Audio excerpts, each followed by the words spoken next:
thank you all for joining us here today. The very first time that we are giving a keynote here at CES. This year is AMD's 50th anniversary. We have powered the highest performance game consoles from Microsoft's Xbox One family to Sony's PlayStation 4 families. Enthusiasts, they love gaming, they love VR, and so we created Threadripper. Is the #1 selling high-end desktop processor. You now get 32 cores and 64 threads and leadership I/O and leadership memory bandwidth. Let's turn our full attention now to immersive devices and the exciting world of gaming. Gaming is actually a large part of the recent growth of PCs. Why is gaming so popular? Gaming actually brings people closer together. Gamers also love technology. Please welcome to the stage Phil Spencer. Phil is a legend in the gaming industry. Gaming has truly become a mainstream form of entertainment. We launched Xbox One X together. AMD loves gamers. It's time to meet the next generation of high-performance gaming GPUs.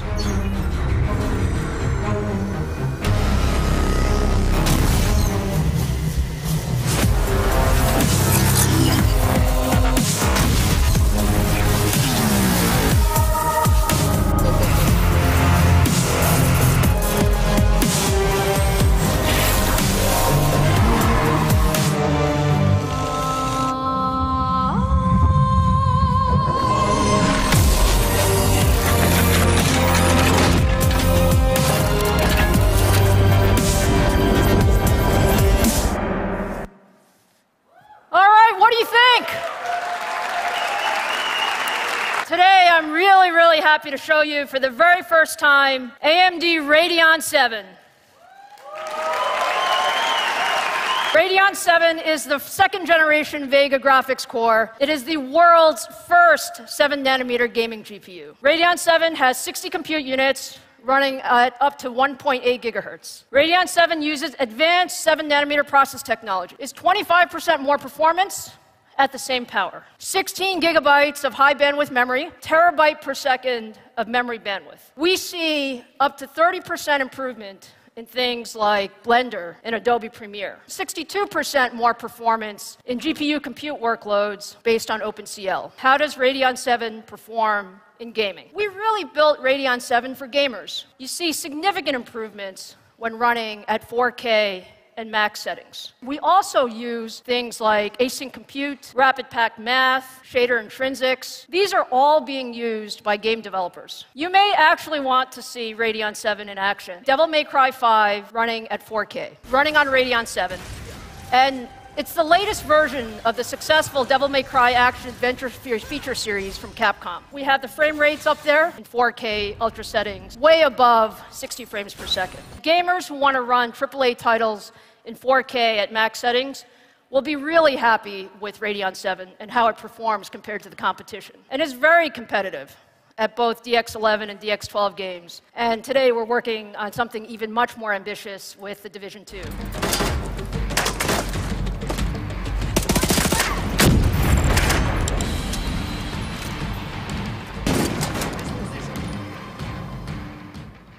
Is that beautiful or what? Woo!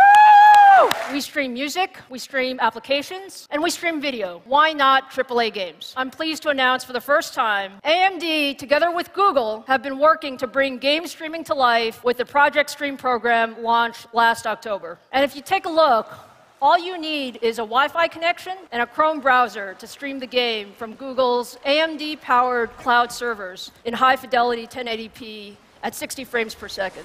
Is that beautiful or what? Based on our Vega architecture to power Project Stream. Let me say again, AMD loves gaming, and AMD loves gamers. We have one aspiration. We want to be the technology of choice for gamers and developers across the entire ecosystem. If you take a look at EPYC, it combines more cores, more memory, and more I/O. Second-gen EPYC is powered by our new Zen 2 processor core. It is the best server processor, double the compute performance per socket, the number of nanoseconds per day that you can run. And what you see is that you have a single EPYC processor running against 2 Intel processors. The EPYC processor is running faster. It's running about 15% faster. I've got one more big thing for you today.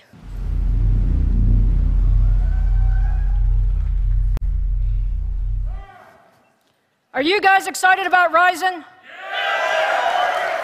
Third gen Ryzen is also powered by the Zen 2 core. Also has 7nm technology. I'm going to give you today the first ever public preview of what next gen Ryzen can do. Let's take a look. Let's begin with PC gaming. It's also running with Radeon VII GPU, Forza 4 gaming. Frame rates up there at more than 100 frames per second at 1080p with maximum settings. Third gen Ryzen, Radeon 7.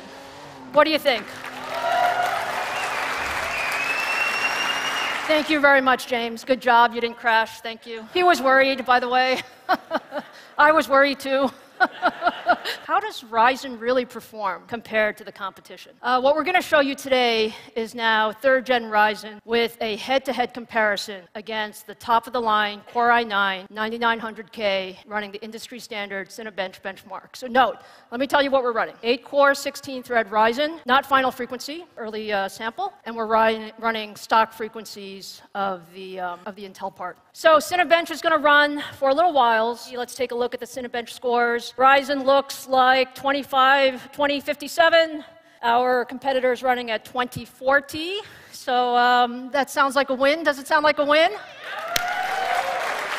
So you can see that the system power of third-gen Ryzen is running actually about 30% lower than of the competing system. Now you really see the power of 7nm technology. As you can tell, I really love building chips, what third-generation Ryzen actually looks like. Take a look. For the first time, we will show you how Ryzen looks under the hood. It's different from what you normally expect. So the smaller die is our 7nm Zen 2 processor die with 8 cores and 16 threads. The larger of the dies is actually our I/O die. This I/O die is specifically designed for the PC market and for desktops, and it feeds the data between the Zen 2 engine and the rest of the system. Next-gen Ryzen will also be the world's first PC platform to support the ultra-fast PCI Express Gen 4 standard. What do you think?